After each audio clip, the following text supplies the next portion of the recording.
I don't know if you guys have been following my Instagram stories. You gotta jump on that, man. That's where all the fun happens. But we've got this Jamaican Callaloo, or what we call chorai baji in Trinidad and Tobago.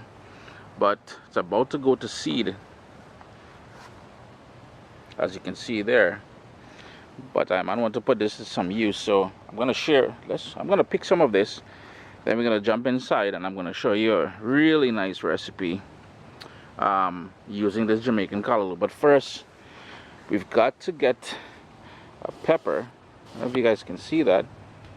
But down there we've got some ripe peppers, and we're gonna move over here, and I think some fresh thyme will add a nice flavor to this as well. Maybe some parsley.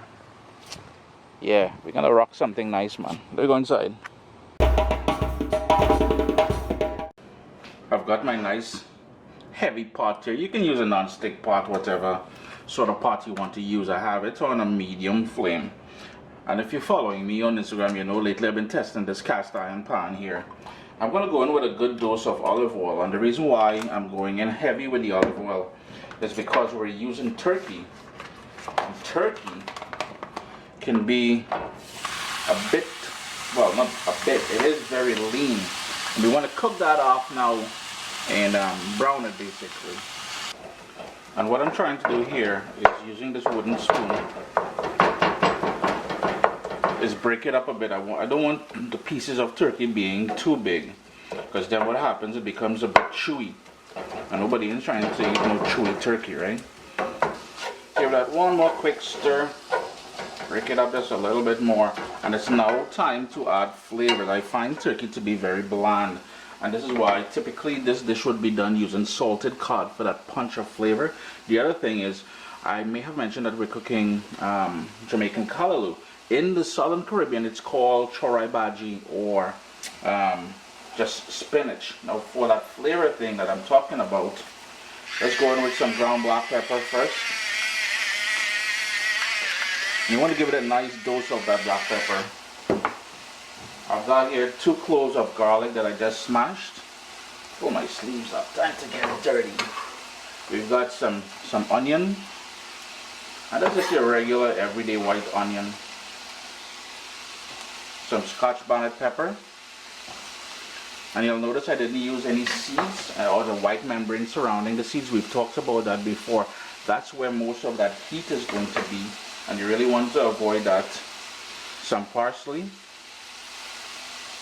and I've got some fresh thyme here, but what I'm going to do is peel the baby leaves off it. I don't want the tough stems in there because that's a potential choking hazard.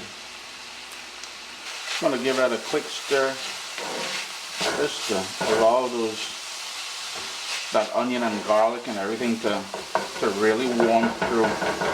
And if you see any big clumps of that turkey, please break it up. You'll thank me later for that. We're going to go in with some ground allspice. Not too much.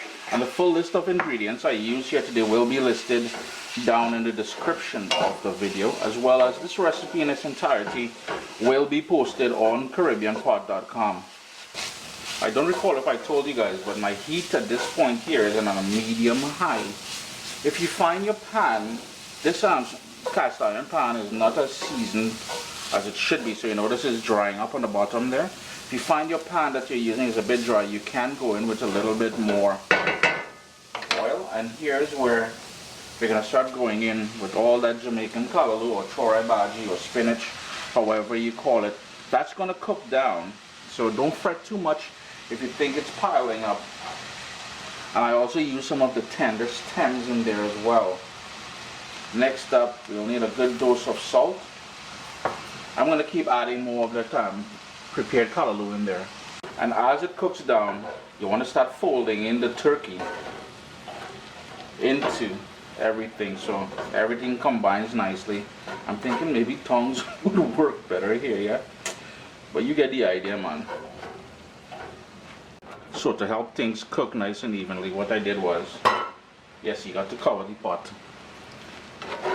Keep stirring it. Now it's cooking down nicely, and here's where you're going to start personalizing this. You can cook it for as long as you want. Some people like it, like what I consider overcooked. In my case here, I like it with just a slight bit of body to it still. So I'm going to give this a few more minutes. The other thing you got to do is taste it for salt and adjust it. Along with that turkey, if you wanted to add some, just a tiny, notice I didn't go in with any liquid there because the callaloo will sprout up its own liquid as well. But if you wanted to add some powdered chicken stock or something to it, you can rock that also. It's been about 20 to 25 minutes or so now, so this is at the point where it's perfect for me. I tasted it, the salt is ideal, and as you guys know, I'm cutting back on the amount of salt that I use, right? Well, the sodium in my diet. The final thing I like doing is, one, some tomato just to brighten it up. Totally optional. And I do like using a bit of lemon juice. The lemon juice, what it does, if you eat spinach and greens and stuff like that, and you get that sort of itch in the back of your throat, what usually works is some lemon juice. But I don't have any lemons, so I will go in with a tiny bit of red wine vinegar. That acidity is going to help counterbalance that sort of itch that I get in the back of my throat. Plus it adds a little hint of flavor as well. Chris here, caribbeanpot.com. Always a pleasure to have you all here in the kitchen with me. A different take on Jamaican Callaloo. As I said, we typically do this, or what we call chorai baji in the Southern Caribbean. We usually do with salted cod. Not everyone is a fan of salted cod, so if you're into the whole turkey thing, you will want to rock this recipe. Always a pleasure to have you guys here in the kitchen with me. Remember to hit that thumbs up, leave comments below, and I'll catch you guys on the live chat on Thursday. My little baby is here. We've got cookbooks, guys. WestIndianFoodCompany.com. Get your copy today.